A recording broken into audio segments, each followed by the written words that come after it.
Hi, I'm Jess, and my kids and I have spent the last 4 years wandering the states in search of the greatest adventure, healing through our journey, and learning a thing or two about each other along the way. We are the sum of all our choices, but it's how we add them together, learn from each other, then we're able to let our love light shine.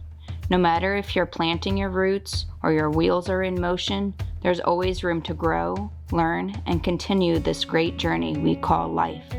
Here's my love letter to my children. Sometimes we have to lose ourselves to catch ourselves on the other side.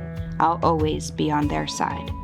Welcome to our story, the extended version.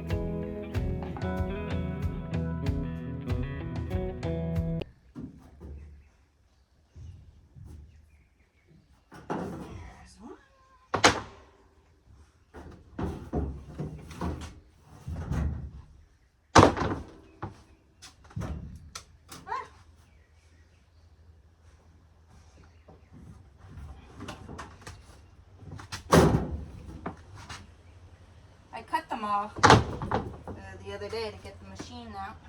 So now, I'm just gonna get the remnants.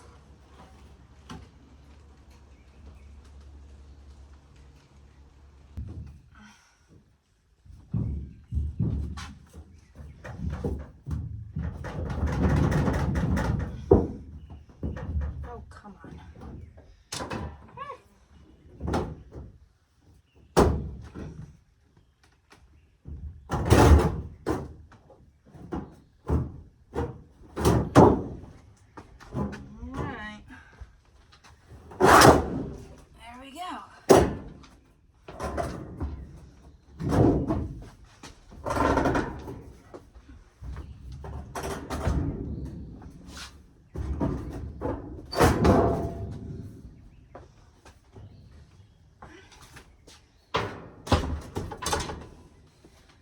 Alright. I know this is going to be a very controversial decision.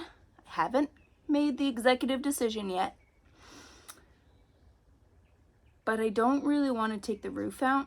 I'm trying to make this bus as economical as possible, not only for me, but I want to show that you don't need $100,000 rigs to be a bad bitch and an adventure person and nomad. But there are some things that you shouldn't compromise on, and one of those things is insulation, especially if you're going to be in dramatic weather changes. In our first two buses, we had heat, like we had diesel heater. In the first bus, we had a cubic mini, and I insulated. The first bus was with spray foam. The second bus was Havelock wool. I didn't really see much of a difference. The only difference was, like, obviously wool is hard to get kind of in the corners and it doesn't stay, and then you put wood on top, and if you screw it, then it kind of gets all wrapped up so it moves, you know, kind of like this. This probably was flat in there 20 years ago, but over time it's kind of bent and gotten all weird. And that happens with the wool as well. Obviously it's probably better for the environment and for breathing and all of that, but there's no gaps and stuff in the spray. But anyways, all that to say, I'm debating on taking out the ceiling. My first two buses I took out the ceiling, but this one, it's a bitch, but also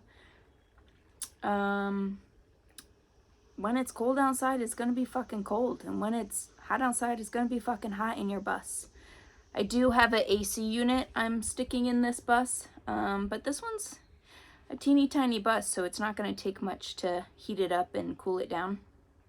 So those are just kind of, if you're building or thinking about building, these are all the things you got to think about. What's best for you, financially what's best for you, and what's important in the long run. And so over the next few weeks or months or years, I don't know, it depends on how long this takes me.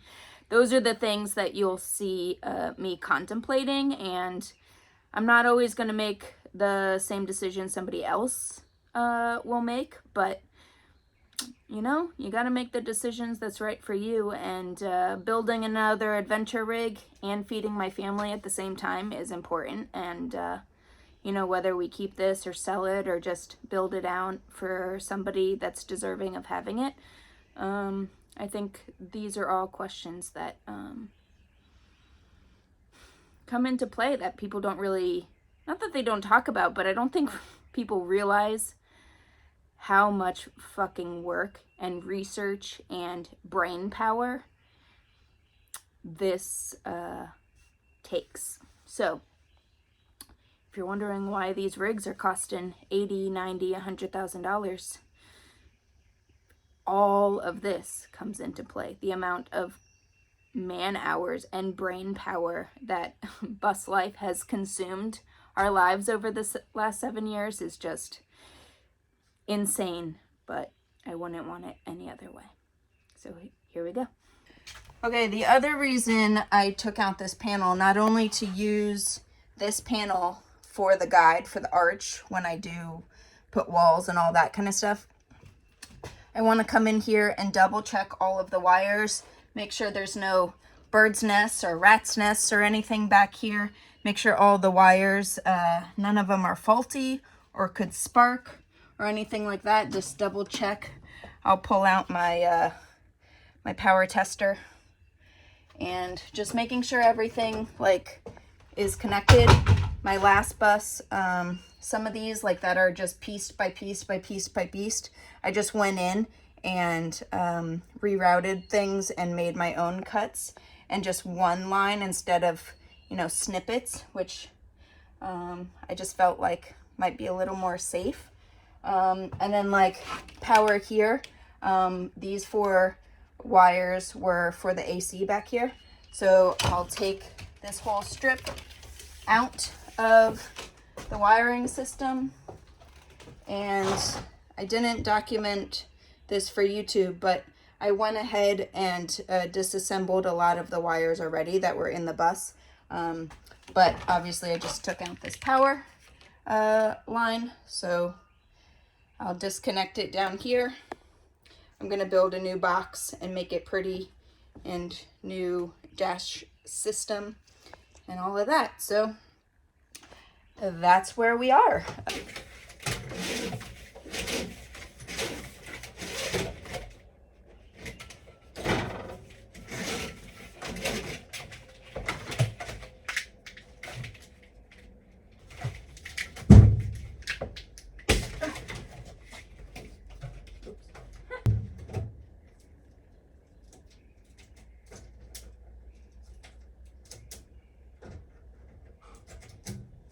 Don't worry, I'm a professional. Ah! All right, we gotta figure out.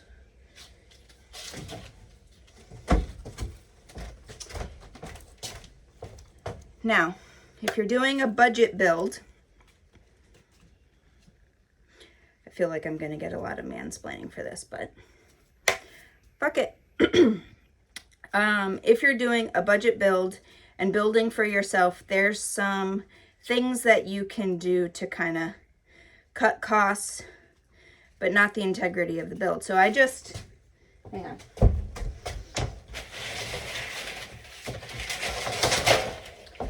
I just cut out like 40 feet of wire right here.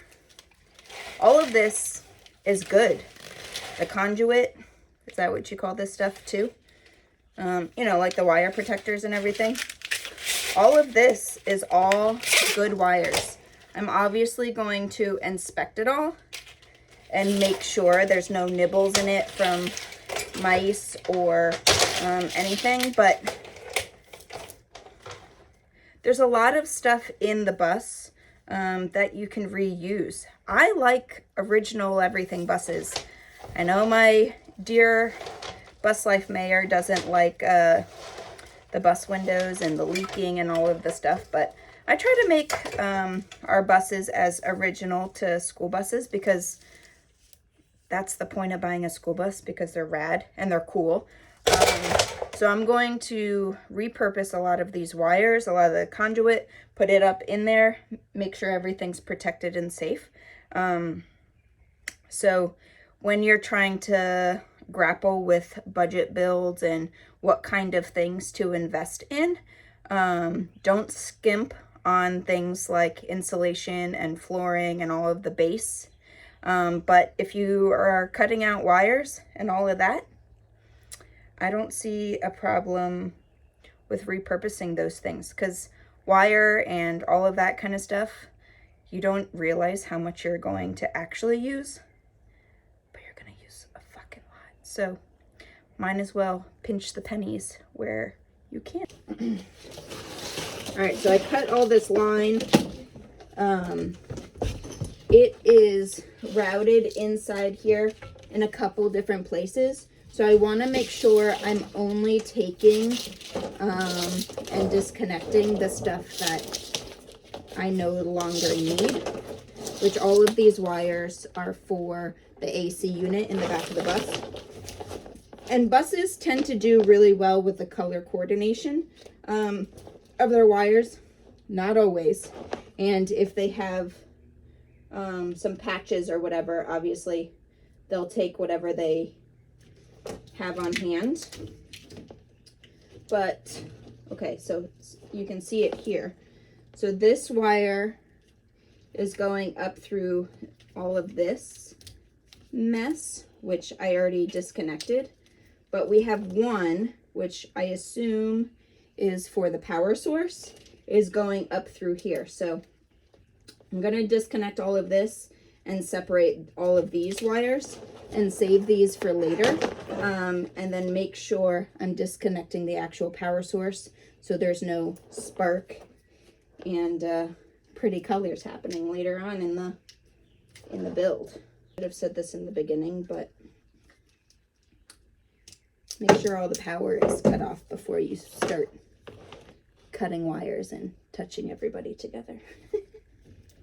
But, you know, some of you might like to learn the hard way. This is the vent for the heating system I cut out. And then all of these random wires you see. One is for the windshield wipers, and one set is for the horn. I took out this whole face panel. If you know what buses look like, it's got all those gauges and everything, but I'm going to custom build this one. So all the light switches and all the random, you know, stuff that you would have in the house part of the bus are also, how I'm planning it is they're all going to be in one general location, which I think would be really cool. Especially like inside, outside lights and all of that can all be in one spot. That's the plan anyways. But if you know me, you know I kind of just make a plan and do the opposite. So that's where we're at right now. Okay. Also want to show you, it's so important to find a space to gut the bus and to build it out. That's one of the hardest things. Obviously, I have my property here. Here's my workshop. My A-frame is up there. But this is my third trash fill up, where I'm going to take it to the dump. So I just fill up the back of my car. But this is all the old wires, all the nasty ass flooring, all the random stuff, the old heater here. So all of these parts came out of the bus, and I try to repurpose as much as I can, but all of this is stuff that is not safe to repurpose. So here we are.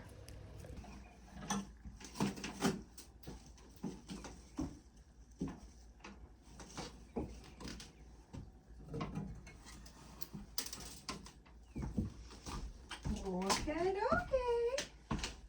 Some parts were screws and some parts are rivets.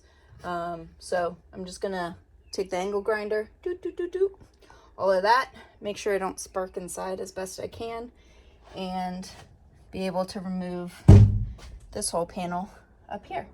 All the insulation, all the old tubes and all of that kind of stuff. And keep on keeping on.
Hatchet, stay here.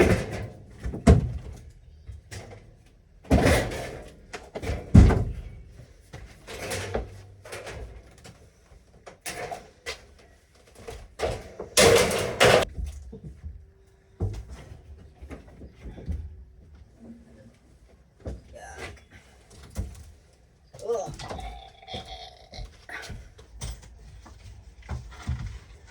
Also, all this dust nastiness came out of that thing up there. Isn't that gross? Okay. Alright, update. Got all the panels out. All the nasty insulation. Windows. All the excess wires.